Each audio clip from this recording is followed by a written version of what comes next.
Hello everyone, welcome to Auras Academy. I am Kriti Kern, Faculty of Zoology.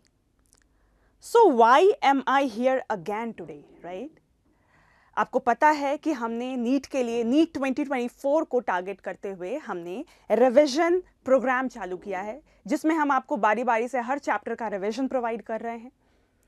तो हमने zoology की बात करें तो ज़ूलॉजी में हमने बायोमॉलिक्यूल का रिवीजन चालू किया है, जिसमें हमने पहली क्लास में बायोमॉलिक्यूल के इंट्रोडक्शन और साथ ही साथ कार्बोहाइड्रेट के बारे में पढ़ा था। ठीक, आज की क्लास में हम क्या पढ़ने वाले हैं?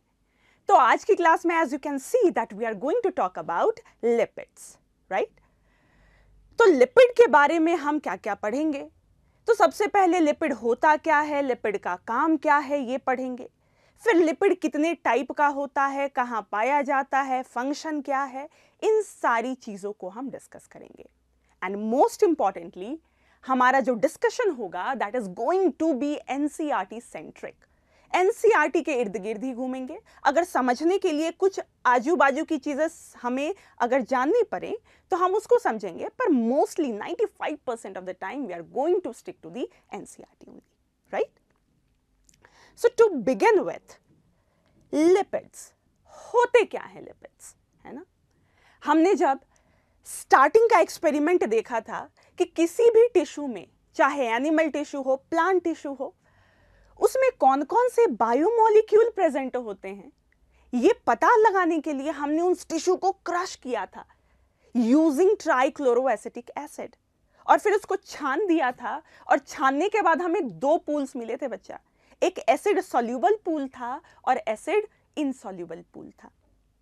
एसिड सॉल्यूबल पूल में पाए जाने वाले बायोमॉलिक्यूल माइक्रोमॉलिक्यूल्स कहला रहे थे, और एसिड इनसॉल्यूबल पूल में पाए जाने वाले बायोमॉलिक्यूल्स मैक्रोमॉलिक्यूल्स कहला रहे थे। अब एसिड इनसॉल्यूबल, जिसको हम रिटेंटेट भी बोलते थे, याद करिएगा, उसमें जितने भी बायोमॉलिक्यूल्स थे हमने बोला था दे आर एक्चुअली पॉलीमर्स। और पॉलीमर्स, फॉर एग्जांपल, जो हमने कार्बोहाइड्रेट में पढ़ा था polysaccharide, polymer for example protein which are polymer of amino acid, nucleic acid which are polymer of nucleotides, अगली क्लास में पढ़ेंगे हम। तो रिटेंटेट, एसिड इनसॉल्यूबल पूल, इनमें पाए जाने वाले जो मैक्रोबायोमॉलिक्यूल्स हैं दे आर पॉलीमर्स। पर वहां एक एक्सेप्शन था विच वाज लिपिड। तो लिपिड के लिए सबसे पहली जानकारी है कि लिपिड वो बायोमॉलिक्यूल है जो होता तो कहां है, रिटेंटेट में, पर एक पॉलीमर नहीं होता। तो सबसे पहली बात, लिपिड एक पॉलीमर नहीं है। दूसरा, ये रिटेंटेट में पाया तो जाता है पर इसका मॉलिक्यूलर वेट 800 डाल्टन से ज्यादा नहीं है, क्योंकि हमने पढ़ा था कि जो मैक्रोमॉलिक्यूल्स होते हैं उनका मॉलिक्यूलर वेट 800 डाल्टन से ज्यादा होता है। पर लिपिड यहां एक्सेप्शन था, इसलिए मैंने लास्ट क्लास में बोला भी था आपको दैट एनसीईआरटी लिखती है that it is strictly not a macromolecule. कौन? लिपिड। तो अगर लिपिड की प्रॉपर्टी मैं आपको बताऊं तो लिपिड एक ऐसा ऑर्गेनिक मॉलिक्यूल है जो कि यूजुअली, जनरली वाटर में घुलता नहीं है, वाटर इनसॉल्युबल होता है।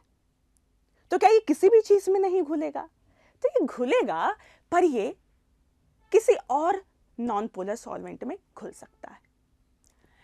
तो सबसे पहली बात, लिपिड की डेफिनेशन है ना, तो हम बोलेंगे organic molecule generally insoluble in water। चलिए, दूसरी बात हमने क्या पढ़ा कि it is not a polymer. इसके अलावा हमने और क्या पढ़ा, that it is present in acid soluble या insoluble, acid insoluble pool। पर एसिड इनसॉल्युबल पूल में पाया जा रहा है तो क्या मॉलिक्यूलर वेट 800 डाल्टन से ज्यादा है? तो जवाब है नहीं। तो molecular weight is less than 800 Dalton. तो ऐसा क्या हो रहा था कि ये 800 डाल्टन से कम होने के बावजूद भी रिटेंटेट में पाया जा रहा था? तो जवाब था कि these lipid actually form vesicles. ये हमने डिस्कस किया हुआ है। अब बात करते हैं कि लिपिड के फंक्शंस क्या है बच्चा, है ना। लिपिड जब भी हमारे दिमाग में आता है तो लिपिड एक बहुत अच्छी छवि नहीं है लिपिड की हमारे दिमाग में, है ना। बहुत सारी बीमारियों से एसोसिएट करना शुरू कर देते हैं हम लिपिड को। पर नेचर ने लिपिड बनाया है तो इसका कोई ना कोई सिग्निफिकेंस जरूर रहा होगा, है ना।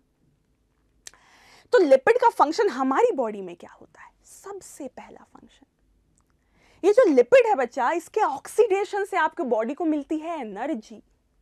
क्योंकि डाइजेशन में हम पढ़ते हैं, वैसे तो डाइजेशन हट चुका है अब नीट के सिलेबस से, पर एक बात जो मैं आपको बताना चाहती हूं कि आप जो खाना खाते हैं इसलिए नहीं खाते हैं क्योंकि खाना खाना अच्छा लगता है ना, स्वाद पसंद होता है खाने का।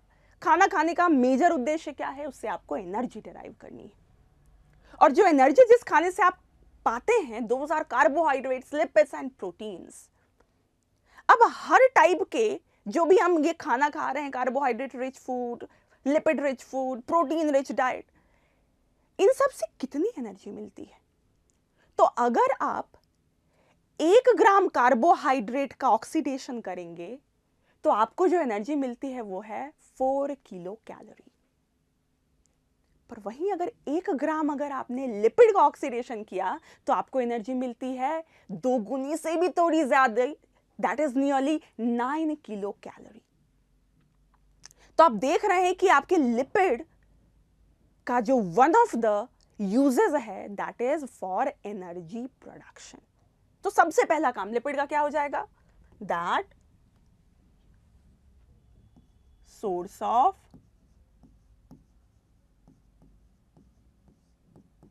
एनर्जी। चलिए, बहुत अच्छा। और भी कुछ काम है क्या लिपिड का? तो लिपिड का दूसरा काम क्या है? जैसे आप कोई भी चीज ऑर्डर करते हैं, मान लेते हैं कि आपने ऐसी चीजें ऑर्डर करी हैं जो कि is more prone to breakage, जैसे क्रॉकरी, शीशे का कोई सब्सटेंस आपने अमेज़न से ऑर्डर किया। क्या वो ऐसे ही पैक करके आपको डिलीवर करता है? नहीं। क्या बबल रैप करता है? यस। व्हाई? ताकि वो ब्रेक होने से क्या हो जाए? रुके। तो आपके बॉडी में जितने भी इंटरनल ऑर्गन्स हैं, वाइटल ऑर्गन्स हैं, उनको आप अलग अलग तरीके से प्रोटेक्ट करते हैं। जैसे आपके बॉडी में जो आपका एंडोस्केलेटन है, जैसे रिब केज मानते हैं, रिब केज के अंदर लंग, हार्ट प्रोटेक्टेड है। आपका जो ब्रेन बॉक्स है जिसको आप क्रेनियम बोलते हैं, उसके अंदर आपका ब्रेन प्रोटेक्टेड है। तो ये है एक तरीका ऑर्गन को प्रोटेक्ट करने का। दूसरा तरीका क्या है? ऑर्गन के चारों तरफ बबल रैप करेंगे क्या? नहीं। ऑर्गन के चारों तरफ क्या करेंगे? टिश्यू की, एडिपोज टिश्यू की। एडिपोज टिश्यू किससे बना होता है? फैट से। तो उस फैट की कवरिंग से उस ऑर्गन को क्या मिलता है? Protection. So the second function of lipid would be that it provides protection to internal organs. और इसीलिए हम बोलते हैं दैट लिपिड जो है वो शॉक एब्जॉर्बर की तरह काम करता है। कैसा? शॉक एब्जॉर्बर की तरह।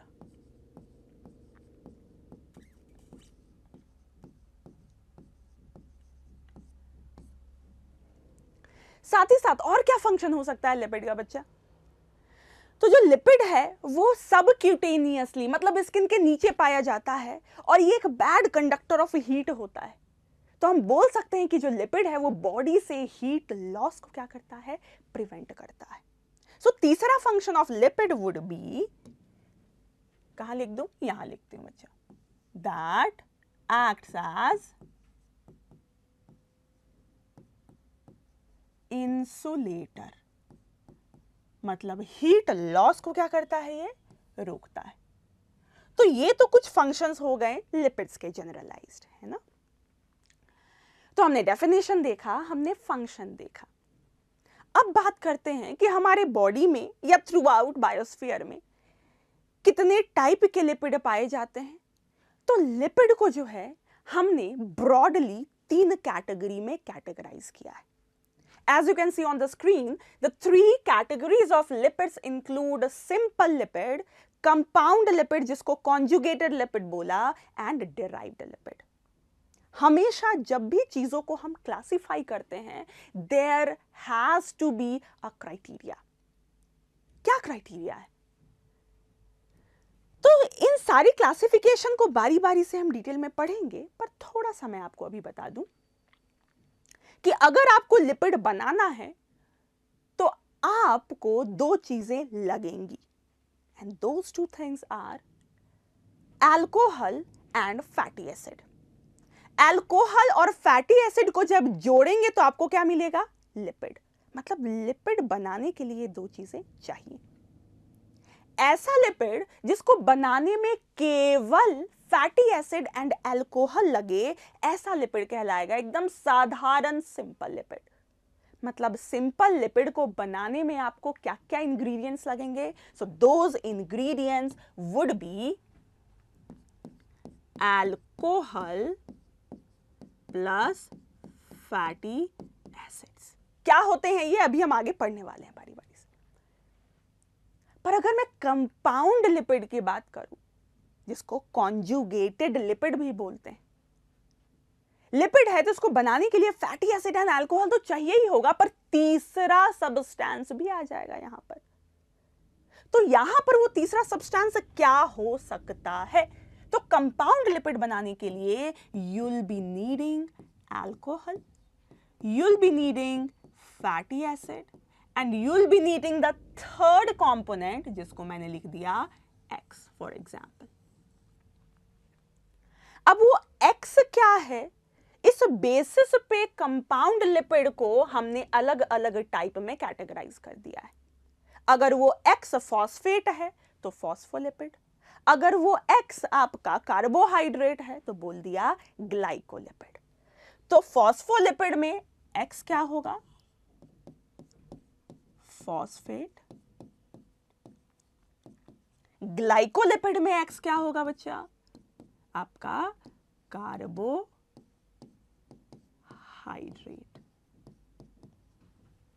ठीक, मेजर 2 कैटेगरी है, इसमें और भी बहुत सारी कैटेगरीज आती हैं, हम इन्हीं 2 के बारे में पढ़ेंगे। तो हमने बोला कि अगर ऐसा लिपिड जो केवल फैटी एसिड और अल्कोहल से मिलकर बना है कहलाएगा साधारण सिंपल लिपिड, पर ऐसा लिपिड जिसको बनाने में फैटी एसिड अल्कोहल के साथ साथ एक तीसरा कंपोनेंट भी लग रहा है कहलाएगा कंपाउंड लिपिड। और वो तीसरा कंपोनेंट क्या है? इस बेसिस पे कंपाउंड लिपिड के अलग अलग टाइप्स हैं। अगर वो तीसरा कंपोनेंट फॉस्फेट, फॉस्फोलिपिड, अगर वो तीसरा कंपोनेंट कार्बोहाइड्रेट, ग्लाइकोलिपिड। ठीक, और तीसरी कैटेगरी है इसकी डिराइव्ड लिपिड। ठीक, बारी बारी से सबके बारे में हम पढ़ेंगे। डिराइव्ड लिपिड थोड़ा बता दूं, हमने जब कार्बोहाइड्रेट डिस्कस किया था तो उसमें हमने मोनोसैकेराइड को 2 हिस्सों में डिवाइड किया था, simple sugar and derived sugar. और वहां डिराइव्ड शुगर में मैंने आपको बताया था कि सिंपल शुगर में थोड़ा मॉडिफिकेशन कर देते हैं, सिंपल शुगर का रूप बदल दें तो बन जाता है डिराइव्ड शुगर। डिराइव्ड मतलब they have been derived from something. तो डिराइव्ड लिपिड का मतलब होता है that they are derived from these lipids. Detail में आगे हम पढ़ेंगे। ठीक बच्चा, इस क्लासिफिकेशन पे वापस से हम आने वाले हैं। ठीक, तो लिपिड पढ़ने से पहले हमें अल्कोहल एंड फैटी एसिड के बारे में जानना होगा। ठीक, तो बढ़ते हैं आगे, पढ़ते हैं सबसे पहले फैटी एसिड के बारे में। ठीक, फैटी एसिड एसिड है ना। अब ये फैटी एसिड क्या होता है? तो फैटी एसिड ऐसा ऑर्गेनिक कंपाउंड जिसमें कार्बन की चेन दिखेंगी और एंड में आपको दिखने वाला है COOH, मतलब कार्बोक्सिलिक ग्रुप देखने को मिलेगा। तो फैटी एसिड कार्बन की चेन, मान लेते हैं 4 कार्बन बनाया मैंने और लास्ट में क्या लगा दिया है? COOH।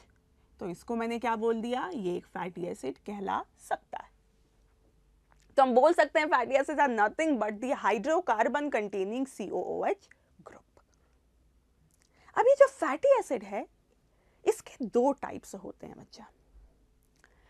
अब दो टाइप्स, नाम है इनका सैचुरेटेड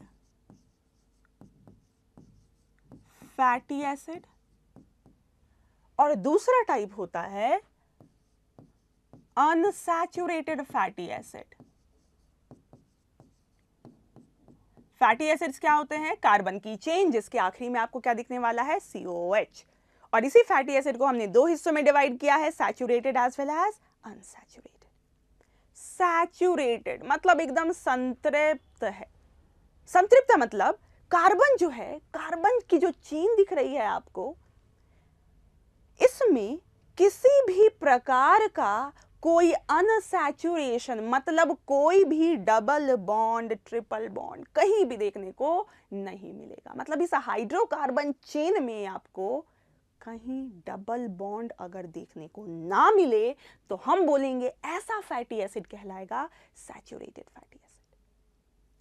पर ऐसा फैटी एसिड जिसकी कार्बन की चेन में आपको एक भी डबल बॉन्ड दिख जाए, कम से कम एक, ज्यादा से ज्यादा तो कितना भी हो, तो ऐसा फैटी एसिड जिसके कार्बन की चेन में आपको क्या देखने को मिले, डबल बॉन्ड देखने को मिले, कहलाएगा अनसैचुरेटेड फैटी एसिड। लिख लें इसको। तो सैचुरेटेड फैटी एसिड मतलब कंटेन्स नो डबल बॉन्ड, या इसको ऐसे भी लिख सकते हैं that it does not contain double bond in its carbon chain। चलिए,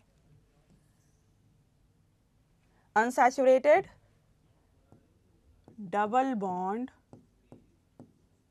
present in कार्बन चेन। चलिए,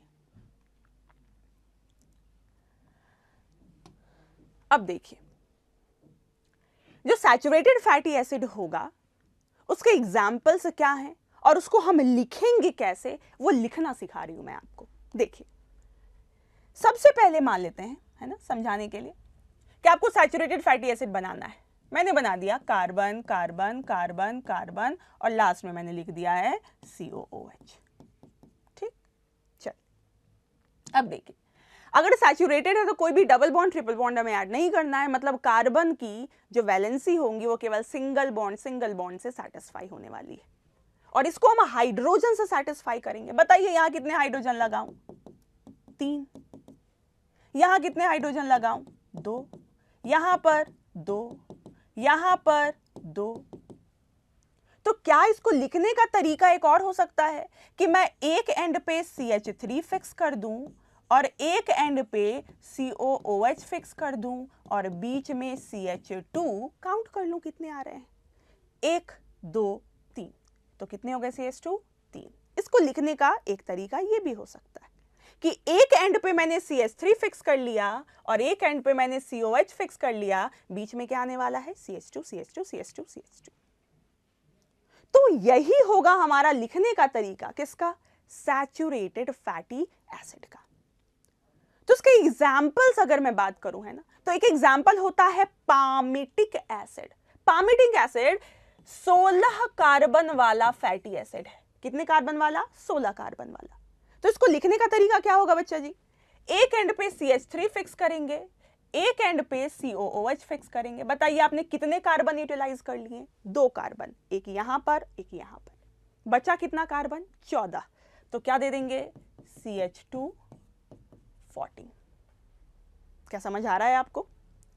एक सैचुरेटेड फैटी एसिड है हमारा स्टीयरिक एसिड, जिसमें टोटल कार्बन होते हैं 18 कार्बन वाला स्टीयरिक एसिड। इसको लिखने का तरीका बताइए आप मुझको, कैसे करोगे। लास्ट में CH3 और एक एंड पे COH फिक्स कर लोगे, बीच में क्या आने वाला है, CH2, कितनी दफा आएगा, तो हमने 2 कार्बन फिक्स कर लिया, बचा कितना, 16 कार्बन। एक और एसिड है saturated fatty acid which is arachidic acid, और इसमें टोटल कितने कार्बन होते हैं, 20। लिख के बताइए कितने होंगे।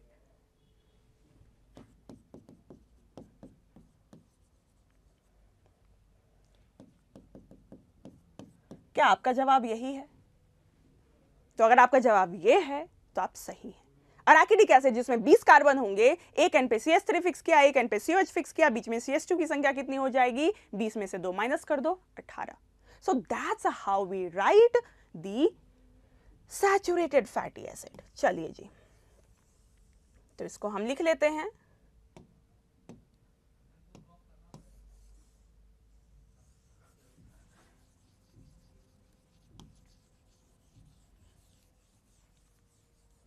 तो सैचुरेटेड फैटी एसिड में एग्जाम्पल सीखने वाले हैं बच्चा।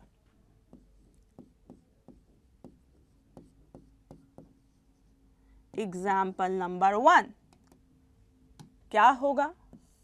तो सबसे पहला एग्जाम्पल हमने पढ़ा पामेटिक एसिड।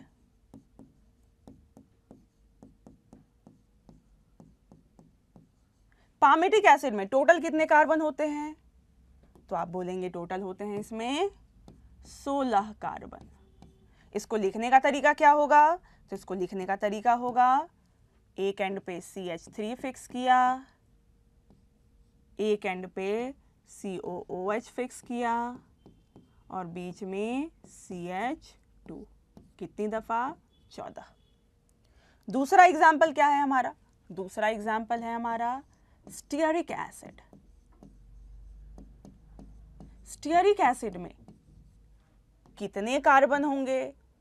तो स्टीयरिक एसिड में आप बोलेंगे होते हैं कितने, 18 कार्बन।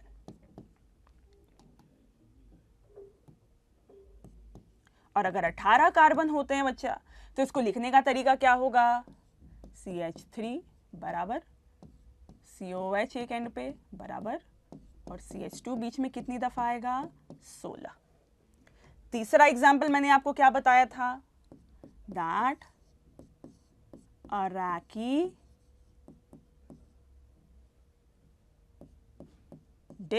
acid, arachidic acid जिसमें कितने कार्बन होते हैं? होते हैं 20 कार्बन। तो इसको लिखने का तरीका क्या हो जाएगा, अगेन CH3 एक एंड पे फिक्स किया, CH2,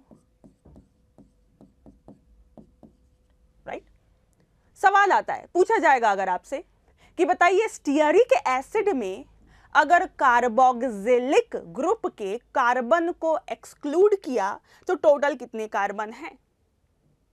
तो जल्दी जल्दी में बच्चा एक्सक्लूड वर्ड, ये जो सेंटेंस आगे आती है वो पढ़ना छोड़ देता है। जैसे ही उसको स्टीयरिक एसिड देखने को दिमाग में मिला, उसने सीधे आंसर टिक किया 18। पर आपसे क्या पूछ रहा है, एक्सक्लूडिंग द कार्बोक्सिलिक ग्रुप। तो अगर कार्बोक्सिलिक ग्रुप के कार्बन को हटा दीजिए तो स्टीयरिक एसिड में कितने कार्बन मिलेंगे आपको, 17। क्लियर है बच्चा? चल अब बात करते हैं हम अनसैचुरेटेड फैटी एसिड के एग्जांपल्स के बारे में। इसके स्ट्रक्चर को आपको नहीं पढ़ना, इसके एग्जाम्पल्स हम देखते हैं क्या क्या है इसके एग्जाम्पल्स। तो अगर मैं बात करूं कि भैया अनसैचुरेटेड फैटी एसिड में कौन कौन से एग्जाम्पल्स आने वाले हैं, तो यहां सबसे पहला एग्जाम्पल हो जाएगा आपका ओलिक एसिड। दूसरा एग्जाम्पल हो जाएगा लिनोलिक एसिड। तीसरा एग्जाम्पल हो जाएगा लिनोलेनिक एसिड। एंड चौथा एग्जाम्पल हो जाएगा अराकिडोनिक एसिड। याद रखिएगा बच्चा, arachidic and arachidonic acids are different. Arachidic acid 20 carbon वाला सैचुरेटेड फैटी एसिड होता है, और अराकिडोनिक एसिड अभी हम पढ़ने ही वाले हैं, अनसैचुरेटेड फैटी एसिड। अब इनसे रिलेटेड कुछ बातें हैं जो आपको पता होनी चाहिए, याद रखना है आपको, और वो बातें क्या क्या है। सबसे पहली चीज जो आपको याद रखनी है वो ये कि भैया नंबर ऑफ कार्बन्स कितने हैं and number of double bonds कितने हैं। ठीक, तो ओलिक एसिड, ओला याद रखेंगे, ओला, ओलिक, लिनोलिक, लिनोलेनिक, अराकिडोनिक, इसी ऑर्डर में मैंने इसलिए लिखा है क्योंकि याद करना थोड़ा आसान होगा। कैसे? तो अगर मैं नंबर ऑफ कार्बन्स की बात करूं तो ओलिक, लिनोलिक, लिनोलेनिक, इन सब में नंबर ऑफ कार्बन्स, इन सब में, इन तीनों में नंबर ऑफ कार्बन्स इज 18, मतलब 18 कार्बन वाला अनसैचुरेटेड फैटी एसिड है। पर वहीं अराकिडोनिक एसिड की बात करें तो यहां होता है 20 कार्बन। याद रहेगी ये बात? ठीक।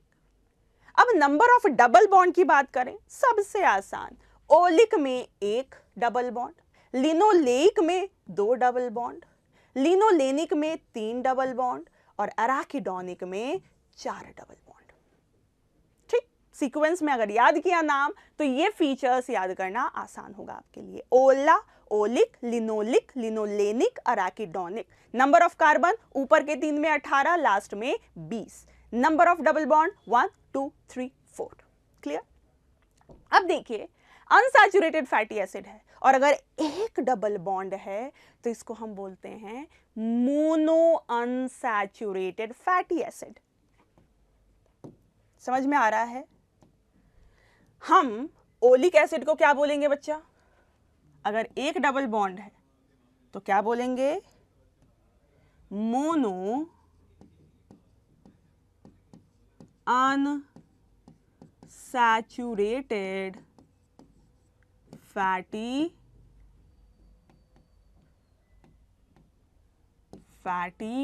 Acid. And mono unsaturated fatty acid, जिसको शॉर्टकट में हम बोलते हैं मूफा। क्या बोलते हैं? मूफा। पर वहीं अगर डबल बॉन्ड की संख्या एक से ज्यादा हो गई तो ऐसा अनसैचुरेटेड फैटी एसिड कहलाता है पूफा। फूफा नहीं, पूफा, पॉली अनसैचुरेटेड फैटी एसिड। तो इसको आप क्या बोलेंगे? PUFA, PUFA. राइट? तो अनसैचुरेटेड फैटी एसिड में डबल बॉन्ड होगा कार्बन की चेन में। हमने एग्जांपल्स पढ़े, ओला, ओलिक, लिनोलिक, लिनोलेनिक, अराकिडोनिक, ऊपर के 3 में 18 कार्बन, लास्ट में 20 carbon. Number of double bond 1 2 3 4। अगर डबल बॉन्ड एक है तो मोनो अनसैचुरेटेड फैटी एसिड कहलाएगा। अगर डबल बॉन्ड की संख्या एक से ज्यादा है तो ऐसा फैटी एसिड कहलाएगा poly unsaturated fatty acid. Clear? चलिए जी, कुछ और प्रॉपर्टीज बताना चाहती हूं मैं आपको। किसके regarding? Saturated and unsaturated fatty acid के रिगार्डिंग। और वो क्या है? एनसीईआरटी ने बहुत इनडायरेक्टली, बहुत सटल वे में बहुत सारी चीजें बता के निकल जाती है ना। समझिए, जो सैचुरेटेड फैटी एसिड होता है ना बच्चा, मैंने क्या बोला, एकदम संतृप्त है ना, इसको दुनिया की फिक्र ही नहीं है, एकदम मस्त मलिन है। अब ये जो सैचुरेटेड फैटी एसिड है ना बच्चा, ये बॉडी में मेटाबॉलिकली बहुत लेस रिएक्टिव होता है और मेटाबॉलिकली लेस रिएक्टिव होने की वजह से ये बॉडी में डिपॉजिट होता जाता है, जमता जाता है। And this is the major reason for obesity. Obesity के साथ साथ ये कार्डियोवैस्कुलर डिसऑर्डर भी कॉज करता है। मतलब ये सैचुरेटेड फैटी एसिड हमारे लिए थोड़ा घातक है।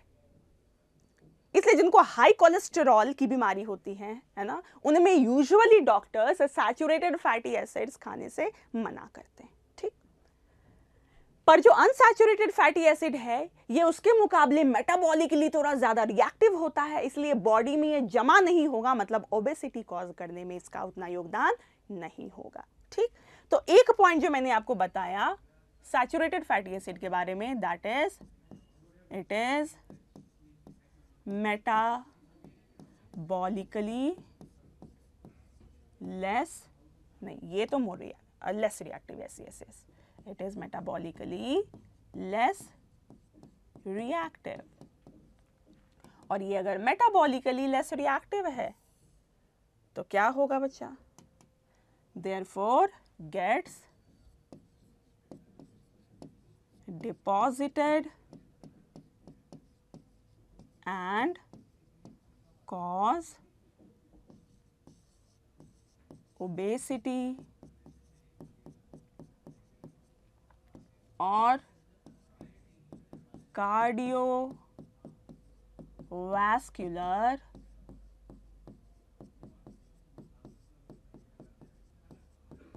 disorders। ठीक, पर वही अनसैचुरेटेड फैटी एसिड क्या है?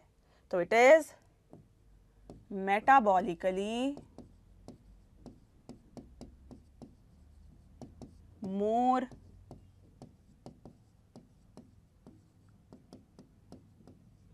रिएक्टिव। चल,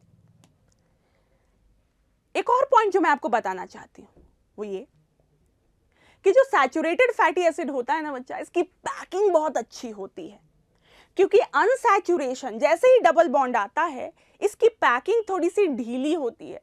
क्योंकि आप आगे पढ़ेंगे, आगे मैं आपको पढ़ाने वाली हूं कि जो फैटी एसिड की टेल होती है वो थोड़ी सी टेढ़ी हो जाती है, इसको बोलते हैं किंक आना। तो इसकी पैकिंग उतनी ज्यादा शानदार नहीं होती अनसैचुरेटेड की, सैचुरेटेड बहुत टाइटली पैक्ड होता है। ठीक, इसलिए हम बोलते हैं कि जो अगर ये प्लाज्मा मेम्ब्रेन में प्रेजेंट होगा, अनसैचुरेटेड फैटी एसिड ज्यादा होगा, तो मेम्ब्रेन की फ्लूइडिटी ज्यादा होगी, क्योंकि पैकेजिंग उतनी ज्यादा कॉम्पैक्ट नहीं होगी। क्यों? क्योंकि अनसैचुरेशन से क्या आता है? किंक। ये आगे आप बॉटनी में पढ़ते हैं, है ना।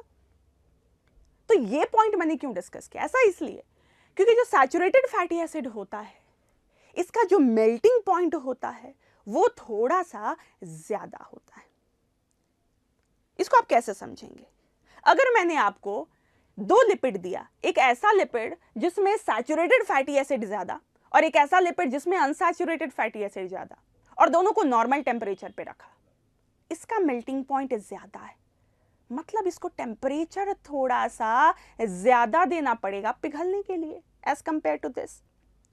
तो सैचुरेटेड फैटी एसिड का अगर मेल्टिंग पॉइंट ज्यादा है, मतलब ये नॉर्मल टेम्परेचर पे किस स्टेट में देखने को मिलेगा आपको? तो आंसर है सॉलिड फॉर्म में देखने को मिलेगा। तो लिखें saturated fatty acid higher melting point, और हायर मेल्टिंग पॉइंट की वजह से exists as solid at normal temperature। जैसे डालडा, घी, इन सब की बात करें, है ना। पर अगर मैं बात करूं अनसैचुरेटेड फैटी एसिड की, तो यहां पर लो मेल्टिंग पॉइंट, मतलब कम टेम्परेचर पे ही ये पिघल के लिक्विफाई होने वाला है। इसका मतलब it exists as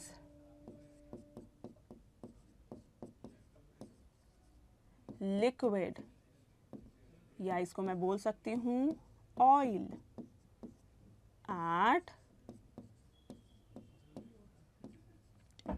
normal temperature. Clear?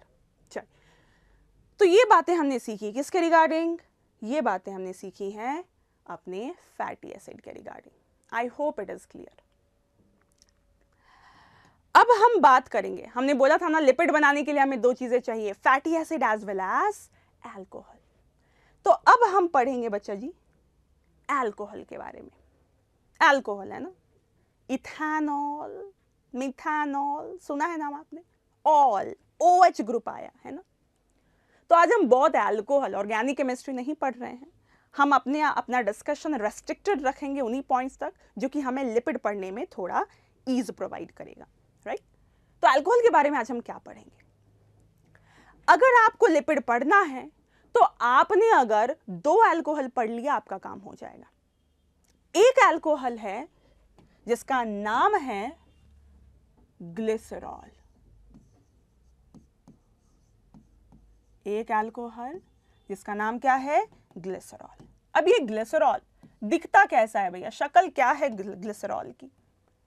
तो ग्लिसरॉल में होते हैं बच्चा 3 कार्बन, ठीक। और ये कार्बन कितने बॉन्ड बनाएगा? 4। ऑब्वियसली सबको पता है। और अल्कोहल बोला तो OH ग्रुप, हाइड्रोक्सिल ग्रुप तो होगा ही होगा। तीनों कार्बन से हाइड्रोक्सिल ग्रुप जुड़ा होगा, मतलब ग्लिसरॉल का फॉर्मूला कुछ ऐसा दिखने वाला है। CH2OH CHOH CH2OH, मतलब 3 कार्बन वाला अल्कोहल है ये, ठीक। और कितने हाइड्रोक्सिल ग्रुप हैं इसके पास? 3। तो क्या मैं ग्लिसरॉल को एक और नाम से पुकार सकती हूँ? और वो नाम क्या होगा? वो नाम होगा ट्राई हाइड्रोक्सी, और 3 कार्बन है तो क्या बोल सकते हैं? Propane. So glycerol is try hydroxy propane, ठीक। पर एक और टाइप का अल्कोहल है जो कि मैंने on the right side already बना रखा है ना। स्ट्रक्चर देख के घबराना नहीं है, क्योंकि स्ट्रक्चर आपको याद ही नहीं करना, केवल थोड़ी फील आए इसलिए मैंने स्ट्रक्चर बना दिया है ना। और इसको हम बोलते हैं बच्चा, ये जो अल्कोहल है ये है स्फिंगोसीन। स्फिंगोसीन, ठीक। 2 अल्कोहल, एक हमने पढ़ा 3 कार्बन वाला ट्राईहाइड्रोक्सी प्रोपेन विच इज ग्लिसरॉल, और एक है हमारा स्फिंगोसीन। स्फिंगोसीन को बोलते हैं बच्चा अमाइन अल्कोहल। Amine alcohol. और आप हैं स्मार्ट, आपको पता है अमाइन जहां भी आए उसका मतलब क्या होता है। तो अमाइन आया मतलब पक्का NH2 ग्रुप आया होगा। क्या आपको स्ट्रक्चर में दिख रहा है? जवाब है यस। तो आपको दिख रहा है ना बच्चा, कार्बन, हाइड्रोकार्बन की कितनी लंबी सी चेन दिख रही है, जिसमें एक जगह NH2 चमक रहा है और एक जगह OH भी दिख रहा है आपको, ठीक। तो OH है इसलिए अल्कोहल बोल रहे हैं। तो हमारे पास 2 अल्कोहल आपको याद रखने हैं, एक है आपका ग्लिसरॉल और एक है आपका amine alcohol which is sphingosine. Clear? तो हमने पढ़ लिया फैटी एसिड के बारे में, हमने पढ़ लिया है अल्कोहल के बारे में। अब इन दोनों को जोड़ना है और हमें क्या बनाना है? लिपिड। और लिपिड में हमने 3 कैटेगरीज पढ़े थे, simple lipid, compound lipid and derived lipid. बारी बारी से सबके बारे में पढ़ते हैं। सबसे पहले बात करते हैं सिंपल लिपिड के बारे में। और सिंपल लिपिड की बात करें तो स्टार्टिंग में ही जहां क्लासिफिकेशन पढ़ा था हमने, वहां मैंने सिंपल लिपिड के 2 कैटेगरीज लिखे थे, true fat and wax. True fat and wax, इन दोनों में डिफरेंस क्या है हमें पढ़ना ट्रू फैट के बारे में है। वैक्स के बारे में थोड़ा बताऊं तो जो हमारा ट्रू फैट बनता है अल्कोहल फैटी एसिड से बनेगा, पर वहां अल्कोहल ग्लिसरॉल भी हो सकता है, वहां अल्कोहल स्फिंगोसीन भी हो सकता है। स्फिंगोसीन हो सकता है क्या? तो जवाब है नहीं, ठीक। तो ट्रू फैट की अगर मैं बात करूं तो ट्रू फैट बनता है ग्लिसरॉल से एंड फैटी एसिड से। ट्रू फैट किससे बनता है? ग्लिसरॉल से एंड फैटी एसिड से। अगर मैं वैक्स की बात करूं ना बच्चा, तो वहां जो अल्कोहल होगा वो ग्लिसरॉल नहीं होगा, वहां alcohol actually long carbon chain वाला अल्कोहल होता है। जैसे फॉर एग्जांपल 30 कार्बन वाला अल्कोहल मेरेसाइल अल्कोहल बोलते हैं, जो कि बी वैक्स में पाया जाता है। बी वैक्स सुना है नाम आपने, है ना? तो अलग अलग वैक्स, जैसे बी वैक्स, जैसे ईयर वैक्स, है ना, सेर्यूमेन जिसको बोलते हैं, those are your simple lipids only, right. तो हमें वैक्स के बारे में डिटेल में नहीं पढ़ना, हम पढ़ने वाले हैं ट्रू फैट के बारे में, ठीक। तो ट्रू फैट मैंने बोला ना, बनाने के लिए ट्रू फैट आपको क्या क्या इंग्रेडिएंट चाहिए, तो आपको सामग्री जो ट्रू फैट बनाने के लिए रिक्वायर्ड है that is glycerol and fatty acid, ठीक। चलिए जी बनाते हैं। ये मैंने बनाया है ग्लिसरॉल,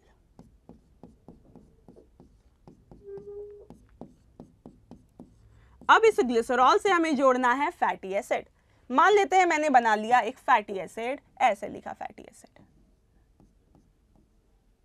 COOH, और यहां पर मैंने लिख दिया है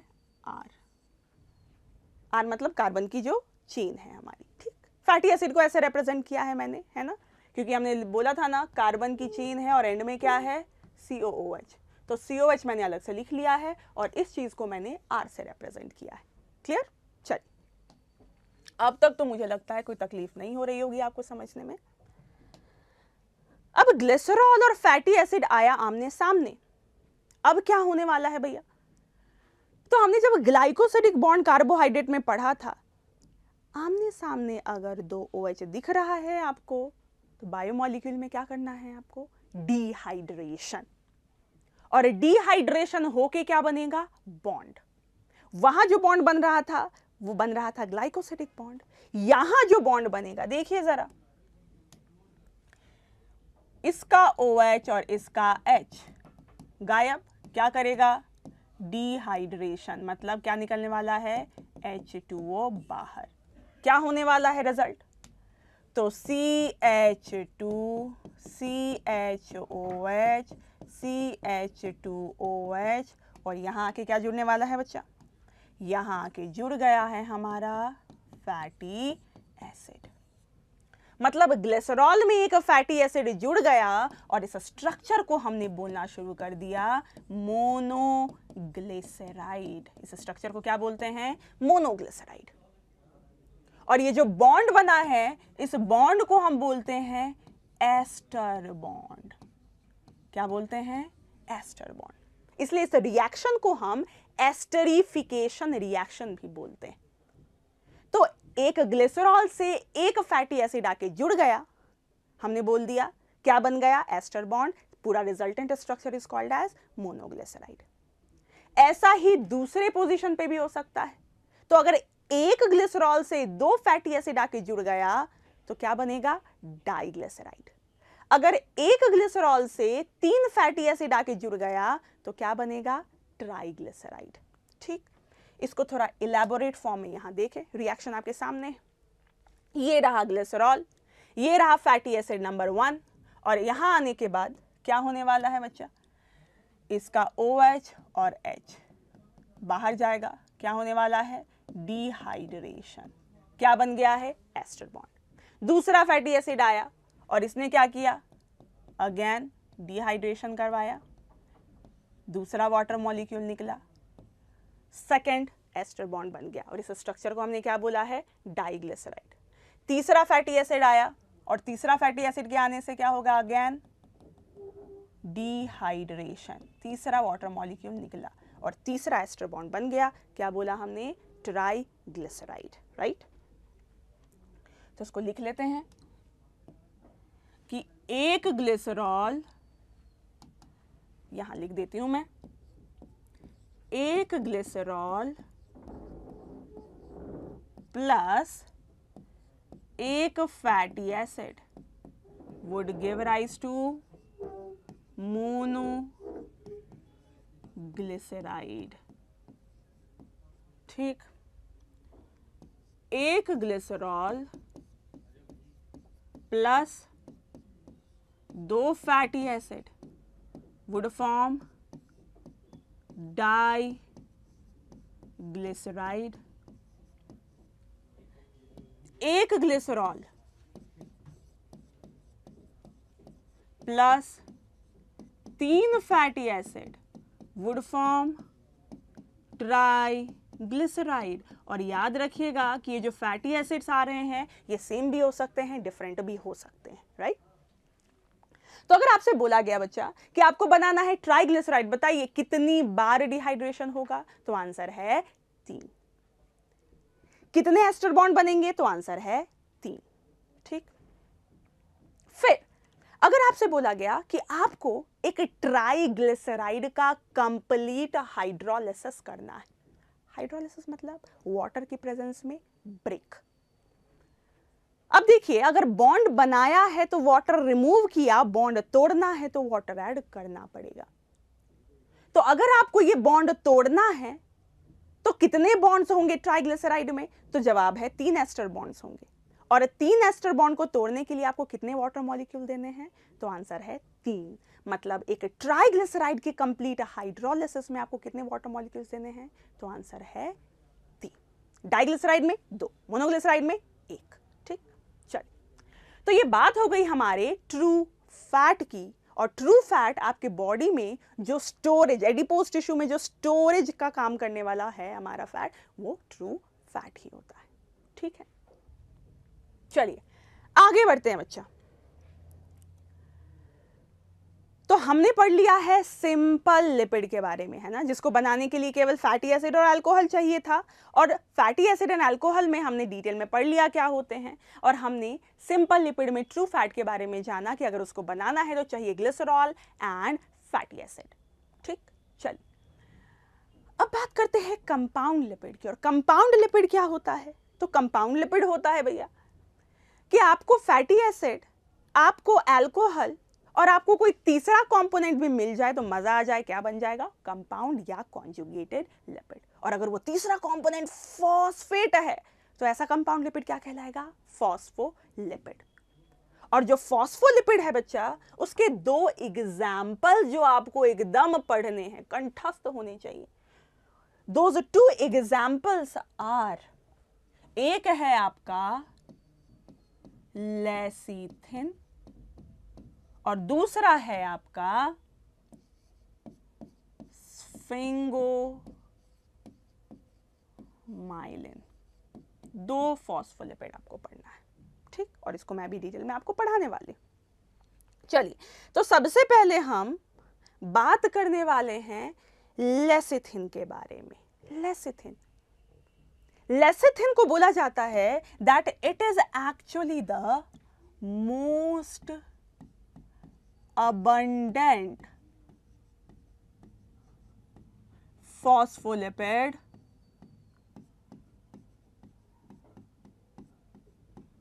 in plasma membrane। Plasma membrane आप पढ़ते हैं ना बच्चा, लिपिड बाइलेयर होता है। तो वहां अलग अलग किस्म के लिपिड देखने को मिलेंगे आपको, पर जो सबसे ज्यादा देखने को मिलेगा वो क्या है? लेसिथिन, है ना।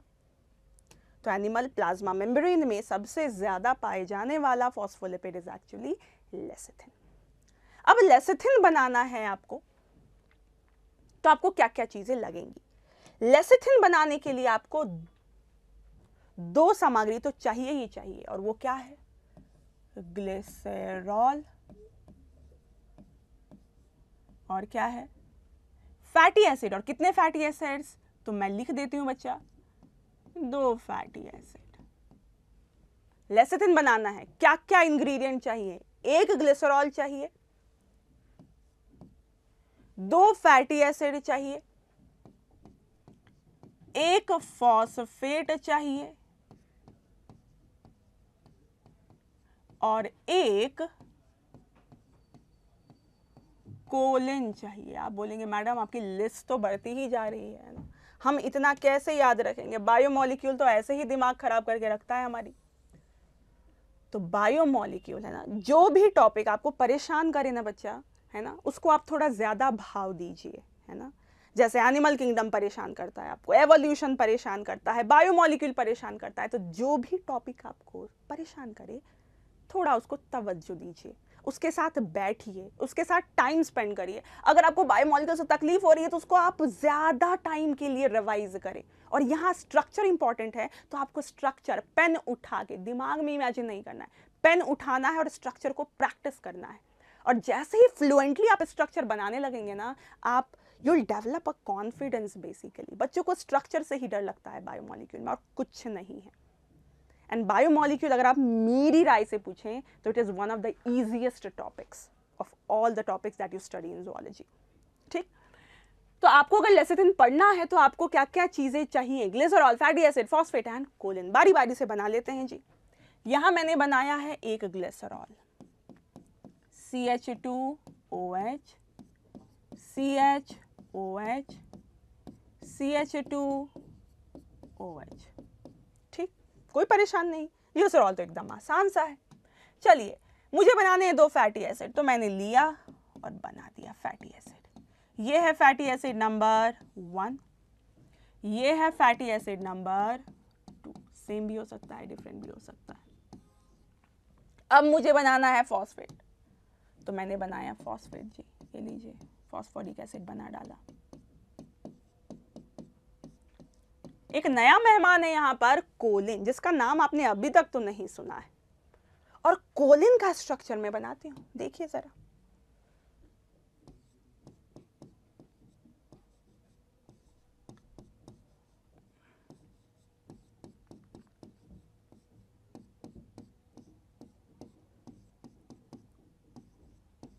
चलिए जी,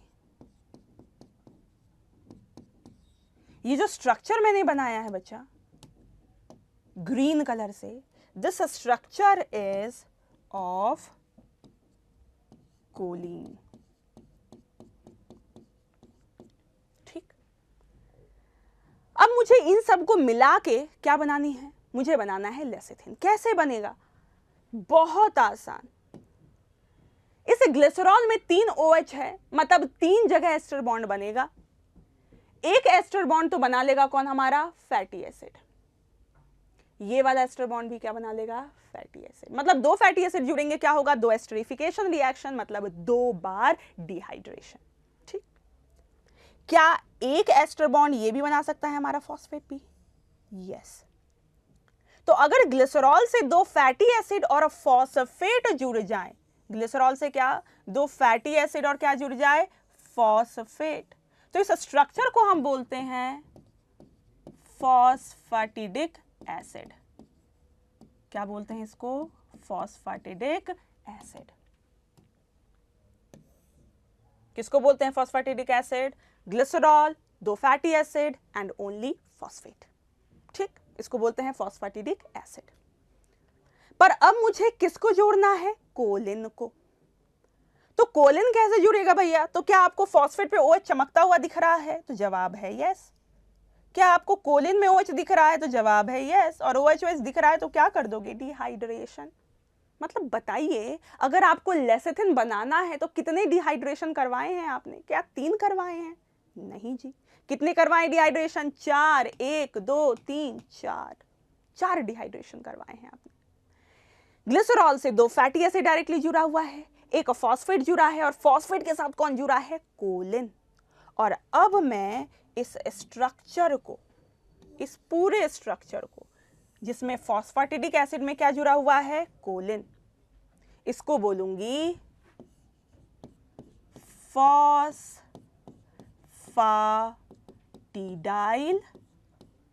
कोलिन। क्या बोलेंगे इसको? Phosphatidyl choline. मतलब फॉस्फेटिडिक एसिड में क्या जुड़ गया? कोलिन। कोलिन की जगह इथेनॉल अमीन भी जुड़ सकता है, तो नाम क्या होगा? फॉस्फेटिडाइल इथेनॉल अमीन।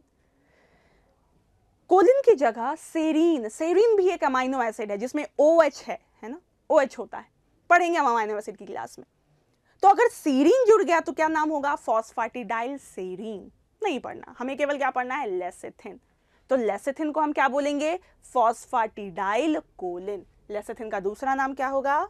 Phosphatidyl choline. ठीक जी। तो फॉस्फेटिडाइल कोलिन, जिसको हमने क्या बोला था बच्चा? लेसिथिन। ये मैंने बनाया है लेसिथिन।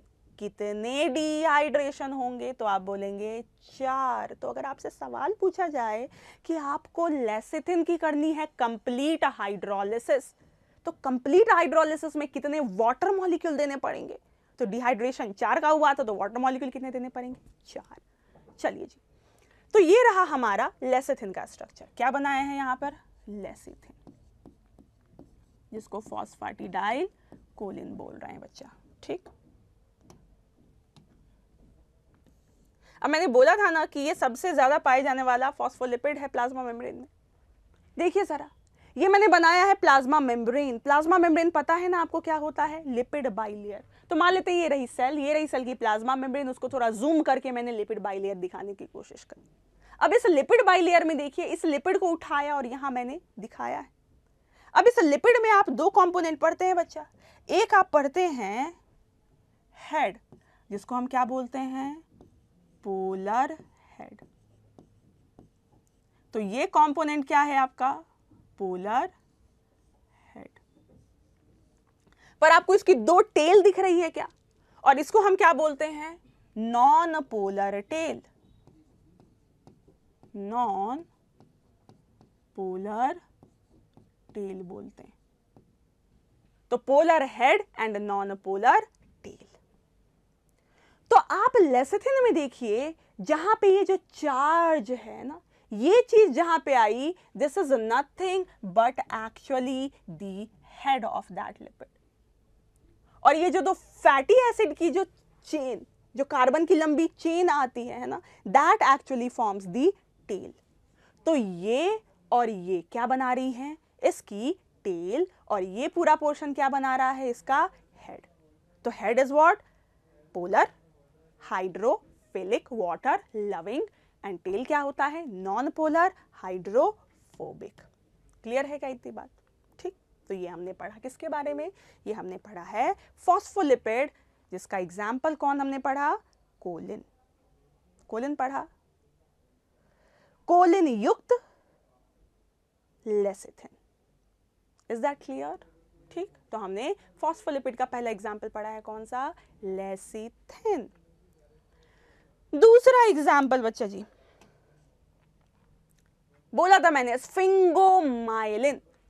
और अगर स्फिंगोमाइलिन बनाना है आपको, जैसे आपको लेसिथिन बनाना था, तो मैंने बोला था ना क्या क्या इंग्रेडिएंट चाहिए।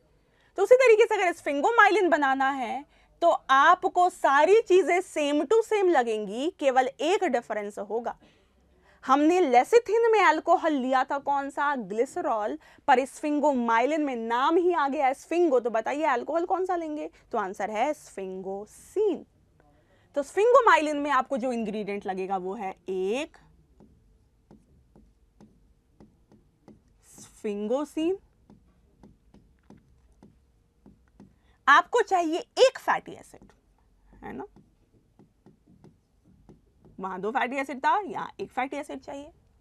आपको चाहिए एक फॉस्फेट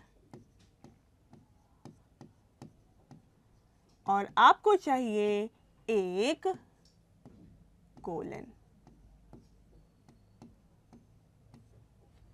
तो अगर आपको स्फिंगोमाइलिन बनाना है तो आपको चाहिए होंगी ये चीजें, एक स्फिंगोसीन, एक फैटी एसिड, एक फॉस्फेट और एक कोलिन। स्फिंगोसीन का स्ट्रक्चर आपको याद नहीं रखना है, बस रिप्रेजेंटेशन मैं बना रही हूं कि मान लेते हैं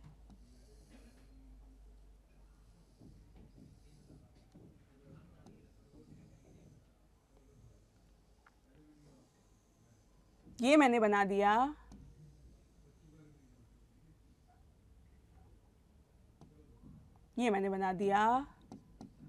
स्फिंगोसीन।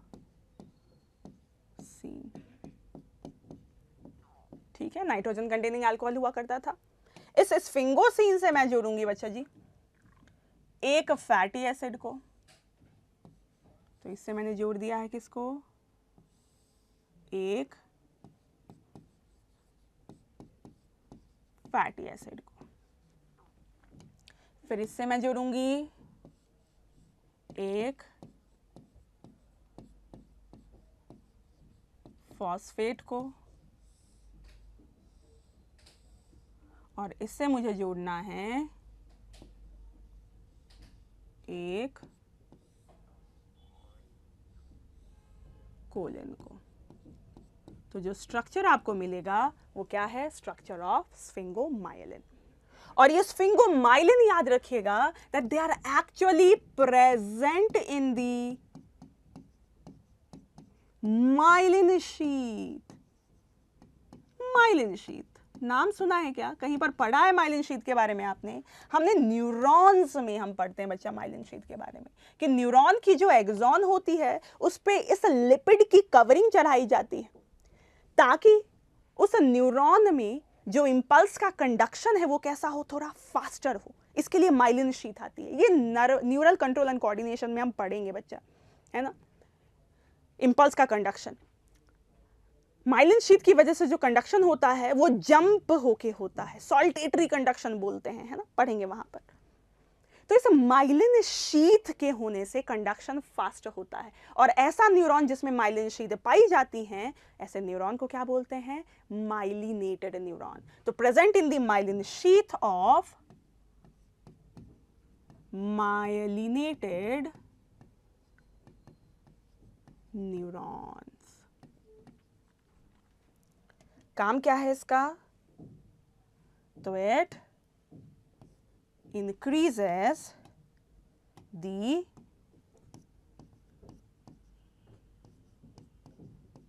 speed of impulse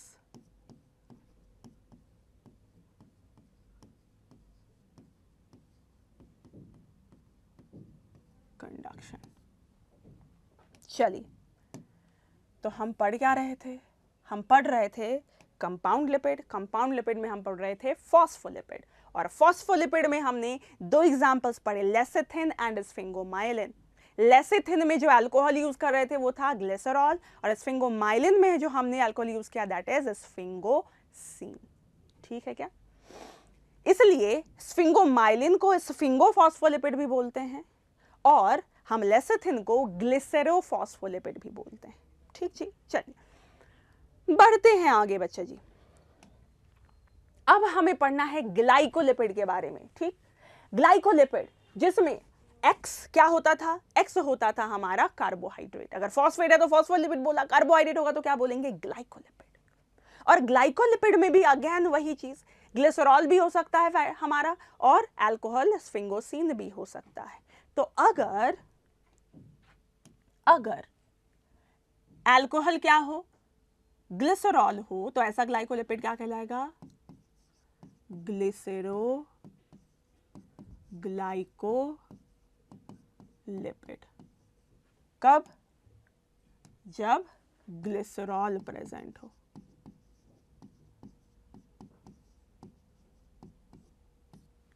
पर अगर ग्लिसरॉल की जगह क्या प्रेजेंट हो? स्फिंगोसिन।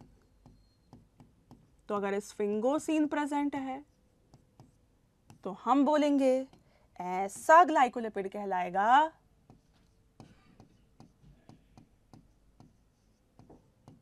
Sphingo glycolipid. तो जो ग्लिसरोग्लाइकोलिपिड है वो प्लांट की सेल मेम्ब्रेन में बहुत ज्यादा मात्रा में पाई जाती हैं, पर हमें बात करनी है स्फिंगोग्लाइकोलिपिड के बारे में, है ना, जो कि एनिमल्स में स्पेशली नर्वस टिश्यू में बहुत ज्यादा देखने को मिलते हैं। अब स्फिंगोग्लाइकोलिपिड में नो ब्रेनर सबसे पहले हम क्या बनाने वाले हैं? हम बनाने वाले हैं स्फिंगोसिन के structure. Just a representation, detail में स्ट्रक्चरल फॉर्मूला क्या है नहीं जानना आपको, मैंने बना दिया स्फिंगोसिन। स्फिंगोसिन से मैंने क्या जोड़ दिया बच्चा? स्फिंगोसिन से मैंने जोड़ दिया है फैटी एसिड। अब यहां क्या जोड़ेंगे हम? तो यहां हम जोड़ेंगे इट कैन बी मोनो या ओलिगो सैकराइड, और it can be complex sugar also, कुछ भी हो सकता है। ठीक, तो इट कैन बी या तो मोनो या ओलिगो सैकराइड, या नहीं तो यहां पर कॉम्प्लेक्स शुगर भी हो सकता है। तो यही कहलाएगा हमारा कौन? स्फिंगोग्लाइकोलिपिड। अगर आपका यहां पर सारी चीजें तो सेम है, यहां पर अगर ग्लूकोज लगा है या गैलेक्टोज लगा है तो ऐसा स्फिंगोलिपिड कहलाता है सेरिब्रोसाइड। सेरिब्रोसाइड की दो कैटेगरी, ग्लूकोसेरिब्रोसाइड या गैलेक्टोसेरिब्रोसाइड। तो अगर यहां पे लगा है ग्लूकोज या गैलेक्टोज तो क्या होगा? सेरिब्रोसाइड, जो कि आपके नर्वस टिश्यू में देखने को मिलेगा। यही पर एक इंटरेस्टिंग बात बताऊं कि यहाँ पे अगर कॉम्प्लेक्स शुगर आके लग गया है, खूब सारी शुगर्स आके यहाँ पे जुड़ जाती हैं, तो that is actually going to determine your blood group, है ना। अगर एक किस्म की यहाँ पर कॉम्प्लेक्स शुगर लगी है तो वो ए एंटीजन बनाएगा जो कि आरबीसी के प्लाज्मा मेम्ब्रेन पे होता है। अगर दूसरे टाइप का है तो वो बी एंटीजन बनाएगा। ए एंटीजन मौजूद है ए ब्लड ग्रुप, बी एंटीजन मौजूद है बी ब्लड ग्रुप, दोनों हैं ए बी ब्लड ग्रुप। ये बात समझ रहे हैं आप? तो that is actually due to your glycolipid. तो ग्लाइकोलिपिड में हमने पढ़ा कि ग्लिसरॉल है ग्लिसरोग्लाइकोलिपिड, स्फिंगोसिन है स्फिंगोग्लाइकोलिपिड। स्फिंगोसिन में क्या होगा, एक फैटी एसिड जुड़ा होगा और दूसरी जगह पर मोनोसैकेराइड हो सकता है। मोनोसैकेराइड में ग्लूकोज भी हो सकता है, गैलेक्टोज भी हो सकता है। ग्लूकोज गैलेक्टोज है, हमने कलेक्टिवली बोला सेरिब्रोसाइड, सेरिब्रोसाइड में ग्लूकोज है तो ग्लूकोसेरिब्रोसाइड, गैलेक्टोज है गैलेक्टोसेरिब्रोसाइड। कॉम्प्लेक्स शुगर भी हो सकता है, that is actually determinant of your blood group, ABO blood group. बढ़ते हैं आगे बच्चा। हमने अब तक पढ़ लिया है सिंपल लिपिड, हमने पढ़ लिया है compound lipid. Last category that is derived lipid. मैंने बोला था ना, जो डेराइव्ड लिपिड होता है नाम में ही इसका एक्चुअल ओरिजिन छिपा है, that they are actually derived from those lipids that we have studied. अब कैसे डेराइव होता है, कैसे समझेंगे? तो डेराइव्ड लिपिड में मैं दो चीजें पढ़ाऊंगी आपको। एक होगा आपका कोलेस्टेरॉल और दूसरा एग्जाम्पल जो मैं आपको पढ़ाने वाली हूं वो है प्रोस्टाग्लैंडिन। कोलेस्टेरॉल की बात करें, ये जो स्ट्रक्चर आपको दिख रहा है ना बच्चा, ये स्ट्रक्चर कोलेस्टेरॉल का स्ट्रक्चर है, जिसमें आपको 6 मेंबर्ड 3 रिंग दिख रही हैं और 5 मेंबर्ड 1 रिंग दिख रही है। और इसी को हम बोलते हैं, ये जो रिंग आपको दिख रही है इसको बोला जाता है स्टीरॉयड न्यूक्लियस।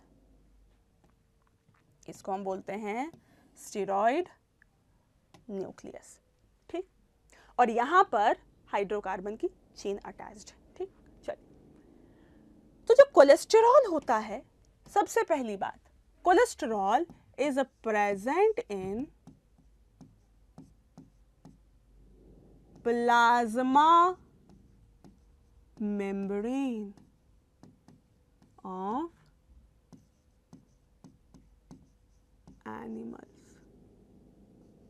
एनिमल्स की प्लाज्मा मेम्ब्रेन में कोलेस्ट्रॉल होता है, रिजिडिटी प्रोवाइड करता है, या फ्लूइड मोजाइक मॉडल में पढ़ते हैं, ठीक। प्लाज्मा मेम्ब्रेन में प्रेजेंट है। कोलेस्ट्रॉल जैसे ही दिमाग में आता है ना, एक गंदी छवि है कोलेस्ट्रॉल की हमारे दिमाग में, ये कि कोलेस्ट्रॉल है तो भैया बीमारी ही कॉज करेगा, करता है। excess of anything is bad in our body, but cholesterol also has its own significance, and those significances are, पहला, प्लाज्मा मेम्ब्रेन में प्रेजेंट है, उसकी फ्लूइडिटी को रेगुलेट कर रहा है क्योंकि ये रिजिडिटी प्रोवाइड करने का काम करता है। और क्या फंक्शन हो सकते हैं? तो ये जो कोलेस्टेरॉल होता है ना बच्चा, इस कोलेस्टेरॉल से अलग अलग चीजें डिराइव की जाती हैं, जैसे कुछ हार्मोन्स, जिन हार्मोन को हम बोलते हैं स्टीरॉयडल हार्मोन्स। नाम क्या है? Steroidal hormone. और steroidal hormones, steroid nucleus, steroidal hormone मतलब इनको बनाया जाता है कोलेस्टेरॉल के रूप को थोड़ा बदलकर।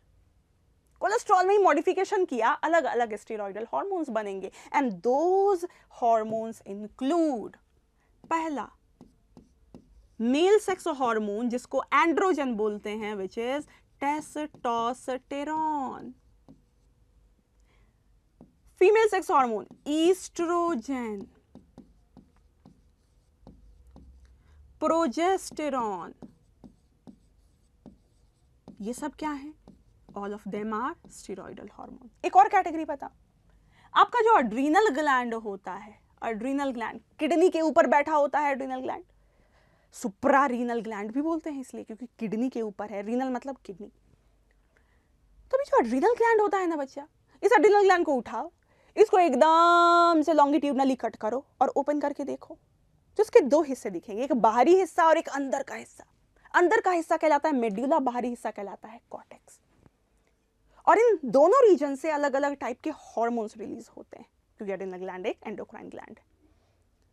तो जो कॉर्टेक्स से हार्मोन निकलता है उसको हम बोलते हैं अड्रीनो कॉर्टिकॉइड्स। अड्रीनो कॉर्टिकॉइड्स अड्रीनल ग्लैंड के कॉर्टेक्स से निकलने वाला स्टीरॉयडल हार्मोन। नाम पता चल रहा है आपको, अड्रीनल ग्लैंड के कॉर्टेक्स से निकलने वाला स्टीरॉयडल हार्मोन अड्रीनोकॉर्टिकॉइड। और उसमें बहुत सारे एग्जाम्पल्स आप पढ़ेंगे, बस नाम लिख रही हूं, परेशान नहीं होइएगा। नाम है आपका कॉर्टिसोल, नाम है आपका एल्डोस्टेरॉन, ये सब क्या है? अड्रीनोकॉर्टिकॉइड हार्मोन। तो ये सब स्टीरॉयडल हार्मोन की कैटेगरी में आते हैं। Steroidal hormones are actually derivative of cholesterol. तो ये काम हुआ भैया कोलेस्टेरॉल का। दूसरा काम क्या है? आप बाइल जूस पढ़ते हैं बच्चा, और बाइल जूस में बहुत सारे कंपोनेंट्स हैं, है ना?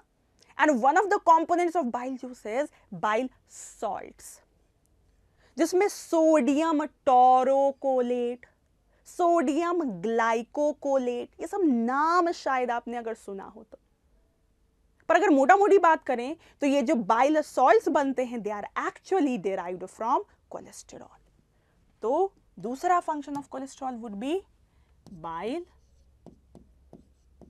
सॉल्ट्स बनाने का काम करता है। तो इतने फंक्शंस हैं कोलेस्ट्रॉल के, है ना भैया? तो कोलेस्ट्रॉल जरूरी है, पर excess of anything is bad, again I am saying.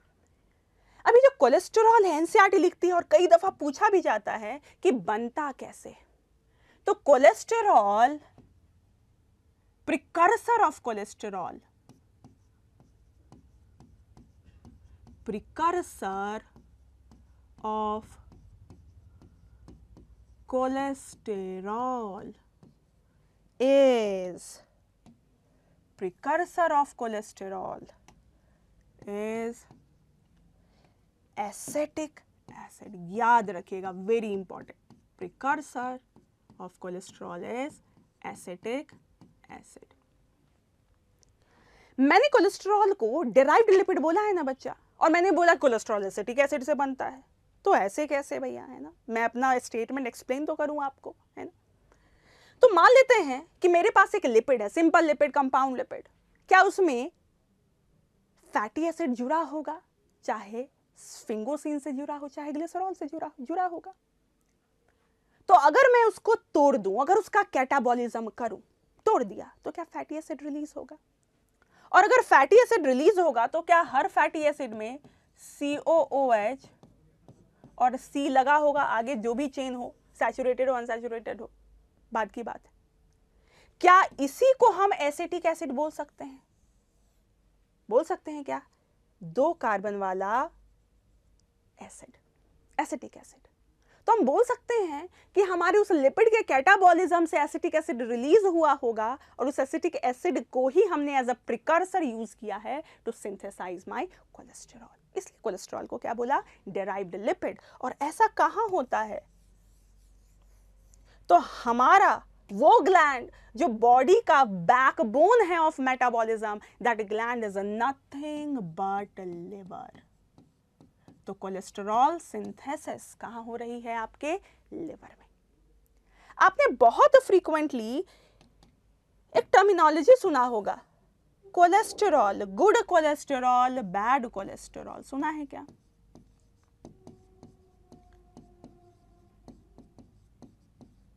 समझाती हूं आपको थोड़ा सा। गुड कोलेस्टेरॉल एंड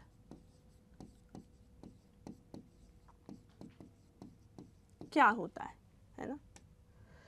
तो गुड और बैड क्यों बोला है भैया? तो आपके बॉडी में जो लिपिड्स है ना बच्चा, मैंने स्टार्टिंग में ही बोला था, they are insoluble in water. और आपके ब्लड में क्या है? पानी ही पानी, प्लाज्मा में पानी है, 90% पानी। तो अगर इस लिपिड को ब्लड में घूमना है, क्यों घूमेगा? अलग अलग टिश्यू में जाए, अलग अलग लोकेशंस पे पहुंचे, इसलिए ब्लड के माध्यम से, blood is the medium, right? तो ब्लड में जाने के लिए, अब ये ब्लड में तो पानी है और पानी से लिपिड डरता है, तो लिपिड के ट्रांसपोर्टेशन के लिए क्या करना पड़ेगा? तो इसके चारों तरफ प्रोटीन की कवरिंग चढ़ानी पड़ेगी। मतलब लिपिड के साथ कौन आके जुड़ा है? प्रोटीन। लिपिड के साथ कौन जुड़ा? प्रोटीन। और इसको कलेक्टिवली क्या बोलते हैं? लाइपोप्रोटीन। क्या बोलते हैं इसको कलेक्टिवली? हम बोलते हैं लाइपोप्रोटीन। क्यों बना लाइपोप्रोटीन? ताकि ब्लड में ट्रांसपोर्टेशन लिपिड का हो सके। अब ये लाइपोप्रोटीन लिपिड और प्रोटीन से बना है। प्रोटीन की डेंसिटी थोड़ी ज्यादा होती है, लिपिड की डेंसिटी कम होती है। ऑन द बेसिस ऑफ कि कौन ज्यादा है, प्रोटीन ज्यादा होगा तो लाइपोप्रोटीन की डेंसिटी ज्यादा होगी। अगर लिपिड ज्यादा होगा, प्रोटीन कम होगा तो डेंसिटी क्या होगी? कम होगी, क्योंकि लिपिड का डेंसिटी क्या होता है? कम। तो ऑन द बेसिस ऑफ कौन कितना प्रेजेंट है, लाइपोप्रोटीन की डेंसिटी अलग अलग होती है। दो डेंसिटी वाला लाइपोप्रोटीन बताती हूं। एक जिसकी डेंसिटी हाई है कहलाता है हाई डेंसिटी लाइपोप्रोटीन, HDL बोलते हैं। HDL। HDL का मतलब high density lipoprotein which is nothing but the good cholesterol. और दूसरा है LDL, low density lipoprotein. Good और बैड क्यों बोलते हैं? अब लाइपोप्रोटीन है तो प्रोटीन है और लिपिड है। लिपिड में क्या है? ट्राइग्लिसराइड, कोलेस्टेरॉल, ये सब हो सकता है। तो जो HDL है, हाई डेंसिटी, लिख देती हूं, हाई डेंसिटी लाइपोप्रोटीन,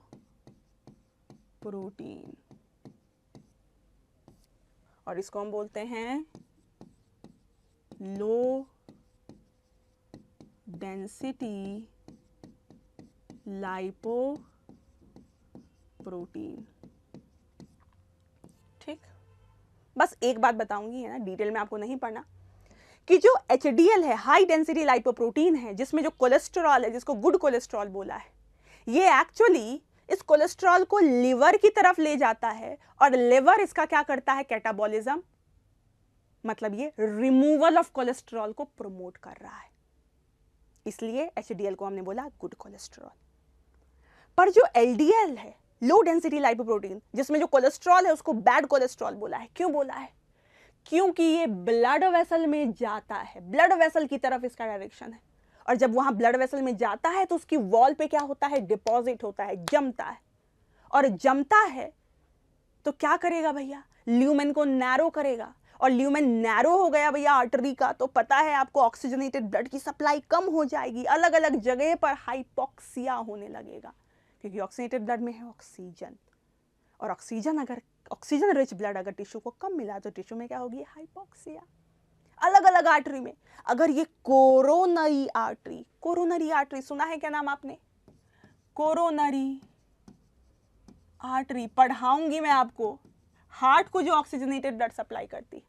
अगर कोरोनरी आर्टरी में ऐसा जमाव हो गया कोलेस्टेरॉल का, इसकी वजह से कोरोनरी आर्टरी का ल्यूमेन नैरो हो गया, तो हार्ट को ऑक्सीजनेटेड ब्लड सप्लाई नहीं होगा, कम होगा, हार्ट में होगी हाइपोक्सिया, अलग अलग कार्डियक डिसऑर्डर्स होंगे। इसी डिजीज को बोलते हैं कोरोनरी आर्टरी डिजीज। ऐसा जमाव इसका दूसरे आर्टरी में भी हो सकता है, उसको बोलेंगे पेरिफेरल आर्टरी डिजीज।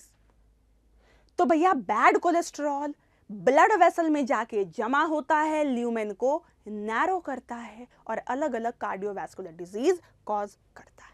इसलिए हमने इसको क्या बोला? Bad cholesterol. तो मेरे हिसाब से कोलेस्ट्रॉल के बारे में इतना पढ़े काफी है आपके लिए। ठीक, दूसरी category of derived lipid, last category है ना, and that is prostaglandin. Prostaglandin को सबसे पहली दफा एक्सट्रैक्ट किया गया था, आइसोलेट किया गया था from prostate gland, one of the sex gland in male, prostate gland, और वहां से आइसोलेट करने की वजह से इसका नाम प्रोस्टाग्लैंडिन पड़ा है। ठीक, अब प्रोस्टाग्लैंडिन डेराइव लिपिड बोला तो पक्का किसी ना किसी से डेराइव हुआ होगा, तो it is actually derived from arachidonic acid, arachidonic acid। और arachidonic acid बताइए क्या है? फैटी एसिड है क्या? यस। क्या 20 कार्बन वाला फैटी एसिड है? यस। कितने डबल बॉन्ड्स हैं? 4, इसलिए क्या बोल रहे थे? PUFA, polyunsaturated fatty acid. Very good. तो अराकिडोनिक एसिड से डिराइव हो रहा है, मतलब ऐसा लिपिड जिसमें arachidonic acid as a fatty acid होगा, अगर उसको तोड़ेंगे अराकिडोनिक एसिड रिलीज होगा और इसी को मेटाबोलाइज करके क्या बना लिया, प्रोस्टाग्लैंडिन। क्या बोला, डेराइव लिपिड। अब ये प्रोस्टाग्लैंडिन क्या काम करता है, तो प्रोस्टाग्लैंडिन का one of the functions is that it promotes uterine contraction. For example, जब आप पार्चुरेशन पढ़ेंगे, जब मैं आपको पार्चुरेशन पढ़ाऊंगी बच्चा ना, डिलीवरी के टाइम पे यूटेरस का कॉन्ट्रैक्शन होना जरूरी है ताकि जो फुल्ली डेवलप्ड फीटस है वो बाहर निकले। और इसमें दो हार्मोन का बहुत क्रूशियल रोल है, ऑक्सीटोसिन एंड दूसरा है प्रोस्टाग्लैंडिन। तो यूटेराइन कॉन्ट्रैक्शन करवाता है प्रोस्टाग्लैंडिन। दूसरा फंक्शन इसका क्या होगा, है ना, तो ये तो फीमेल में फंक्शन हो गई ना। जनरलाइज्ड फंक्शन प्रोस्टाग्लैंडिन का क्या होगा, तो ये इन्वॉल्व होता है इन्फ्लेमेटरी रिएक्शन में। किसमें, इन्वॉल्व इन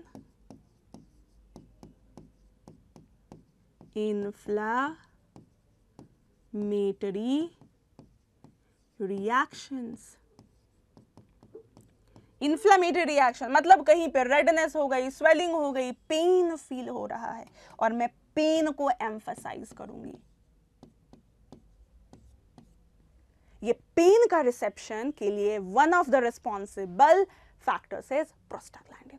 इसलिए आप देखेंगे कि बहुत सारी जो ड्रग्स हैं, फॉर एग्जांपल एस्पिरिन, है ना, ये जो ड्रग है वो किसको टारगेट करता है, वो उस एंजाइम को टारगेट करता है जो प्रोस्टाग्लैंडिन को सिंथेसाइज करवाता है। अराकिडोनिक एसिड से प्रोस्टाग्लैंडिन बनेगा। एक एंजाइम है साइक्लोऑक्सीजनेज नाम का एंजाइम, इसी को इनहिबिट करने का काम करेगा एस्पिरिन। तो ना रहेगा प्रोस्टाग्लैंडिन, ना होगा पेन का रिसेप्शन।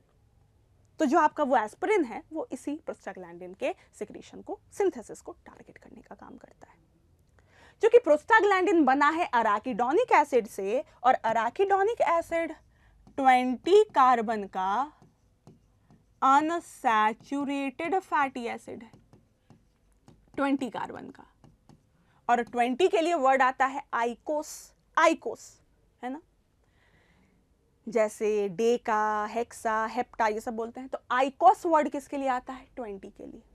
इसलिए प्रोस्टाग्लैंडिन या और भी अलग अलग कंपाउंड जो अराकिडोनिक एसिड 20 कार्बन वाले इस फैटी एसिड से डिराइव होते हैं, उनको हम बोलते हैं, they are called as eicosanoids. तो it comes under the category of eicosanoids. तो आपको इतना ही पढ़ना था बच्चा, है ना। तो आज हमने लिपिड डिस्कस किया है। लिपिड में हमने लिपिड के डेफिनेशन, उसके फंक्शंस, फिर उसके क्लासिफिकेशन के बारे में बात करी, और क्लासिफिकेशन में हमने सिंपल लिपिड पढ़ा। सिंपल लिपिड में हमने एम्फसाइज किया है ट्रू फैट को, ठीक। फिर हमने कंपाउंड लिपिड पढ़ा, और कंपाउंड लिपिड में we have emphasized phospholipid majorly, और थोड़ा सा ग्लाइकोलिपिड पढ़ा हमने। And lastly we dealt with derived lipid, और डेराइव्ड लिपिड में हमने पढ़ा है कोलेस्टेरॉल के बारे में, और हमने पढ़ा है प्रोस्टाग्लैंडिन के बारे में, ठीक है क्या। तो लिपिड के बारे में डिस्कशन हमारा यहीं तक रहेगा। आई होप आप सब एनसीईआरटी पढ़ रहे हैं, आप सब पीवाईक्यू सॉल्व कर रहे हैं। अगर जो भी टॉपिक्स मैं डिस्कस करती जा रही हूं, अगर आपको उन सारे टॉपिक्स में किसी भी पॉइंट में डाउट आता है तो आप कमेंट सेक्शन में पूछ सकते हैं, है ना। और हमारा ये रिवीजन का सिलसिला चलता रहेगा। आपके एंड से भी ये एफर्ट लगना चाहिए, क्योंकि आगे नई चीज़ें पढ़ने के साथ साथ आपको पुरानी चीज़ें रिवाइज भी करनी है। नीट बहुत ज़्यादा दूर नहीं है हमारे से। 5 मई को एग्ज़ाम होने वाला है, तो ये रिवीजन का सिलसिला हर टॉपिक का है ना, हम सीक्वेंसली पढ़ते जाएंगे। और हम पीवाईक्यूज़ भी, आपको बोल रही हूँ, आपके एंड से पीवाईक्यू सॉल्व होने चाहिए। अगर कुछ डाउट आता है कमेंट सेक्शन में आप पूछ सकते हैं, या फिर कोई और भी क्वेरीज हो तो आप हम तक रीच आउट कर सकते हैं बच्चा, ठीक है। तो आपकी प्रिपरेशन के लिए ऑल द वेरी बेस्ट। ऐसे ही वीडियोज़ के लिए स्टे ट्यून्ड। आज की video I hope was fruitful. Thank you very much.